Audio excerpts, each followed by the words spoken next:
और जब लोगों के ज़मीर का सौदा हो रहा था, लोटे बनाए जा रहे थे,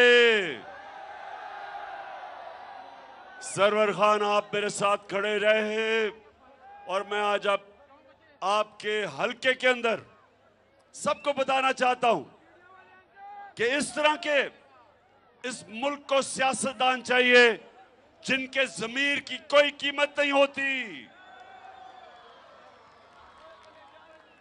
अच्छा टैक्सिला, मैं सबसे पहले तो मैं जरा आज इस अमरीकी इंपोर्टेड उनके गुलामों की हुकूमत को एक मैसेज पहुंचाना चाहता हूं।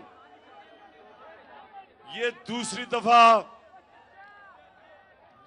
दफा मेरे घर पुलिस भेजी है, बल्कि तीसरी दफा।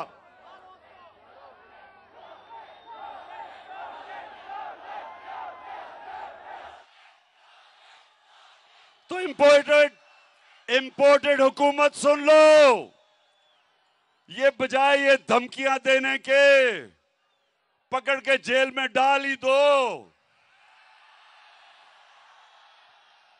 और मैं ये आज आपको अपनी सारी कौम को गवाह बना के इस इंपोर्टेड हुकूमत को एक पैगाम देना चाहता हूं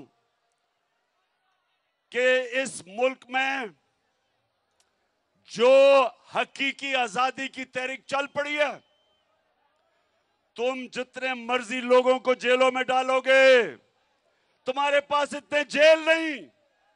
कौम तैयार है, मैं भी तैयार हूं, जेलों के लिए मेरी कौम भी तैयार है। ना हमें